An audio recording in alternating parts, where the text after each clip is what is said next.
Call centre में job लगने की खुशी में मैंने अपने सारे दोस्तों को गोलकुंडा फोर्ट घुमाने ले जाने की पार्टी दी थी।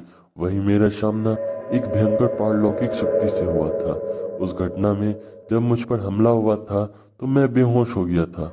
उस दिन हम चार दोस्त गोलकुंडा फोर्ट पार्टी करने गए। सारा खर्चा मेरे पर था, इसलिए मुझे पता था कि मेरे भुक्कर दोस्त दवा दबा कर खाएंगे, और नौकरी मिल चुकी थी तो मैंने भी कंजूसी नहीं की और ढेर सारा फास्ट फूड पैक कर लिया था। गोलकोंडा फोर्ट पर हम चारों दोस्त कुछ देर तक घूमे और फिर एक जगह छांव देखकर नाश्ता करने बैठ गए। दोपहर का वक्त था, वहाँ ज्यादा भीड़ भी नहीं थी। हम नाश्ता खाने लगे और मस्ती मजाक करने में मगन थे। तभी एक लंबा और काला आदमी उधर आया और हम चारों को घूरने लगा। हमने पूछा कि क्या बात है, कुछ चाहिए? तो वह बोला कि यह मेरे सोने का समय है, तुम लोग मुझे अशांति पहुंचा रहे हो, चले जाओ यहाँ से और यहाँ फैलाई हुई गंदगी साफ करके जाना। हम चारों तो चौंक गए, पर फिर भी वह उम्र में बड़ा था तो हम खड़े होकर वहां से जाने लगे।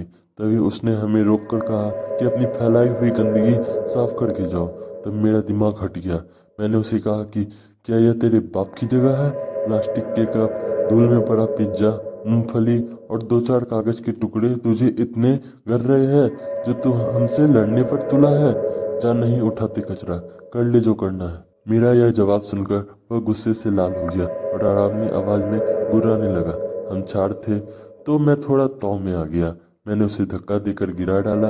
उसके बाद जो हुआ उसे याद करने पर भी मेरी चीख निकल जाती है। जैसे ही वह लंबा काला इंसान मेरे धक्के से नीचे गिरा कि तुरंत उसके मुंह से खून के फुवारे छूटने लगे और वह पागलों की तरह हंसने लगा। हम चार दोस्त इतना डर गए कि पूछो मत। या तो वह इंसान काफी बीमार था या फिर वह इंसान ही नहीं था। खून देखकर हम चारों दोस्त वहां से पागलों की तरह भागे। उस जगह से करीब 100 मीटर की दूरी पर हमने मुड़कर देखा तो वहां कोई इंसान था ही नहीं। यह देखकर मेरी तो रूह कांप गई, क्योंकि वहां से आने जाने का एक ही रास्ता था और उस जगह हम चारों दोस्त उस वक्त खड़े थे। मैंने और मेरे दोस्तों ने फिर कभी उस काले लंबे इंसान को कहीं भी देखा तो नहीं, पर मेरे साथ कई बार एक अजीब वाकया होता रहता है।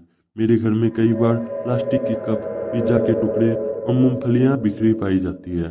घर में अगर वह चीज लाई गई हो तो ठीक है, पर ना हो तब भी वह चीज पड़ी मिलती है, जो गोलकोंडा फोर्ट में हमने खाकर फेंक दी थी। शायद वह लंबा काला आदमी कोई भूत प्रेत होगा और वह मुझे बार बार हम दोस्तों की गलती याद दिला रहा था। मेरे दोस्तों ने उसे धक्का नहीं दिया था, पर मैंने दिया था और मैं उससे झगड़ भी गया। मुझे पता नहीं कि अगर वह भूत प्रेत हुआ तो आगे मेरे साथ क्या क्या करके मुझसे बदला लेगा।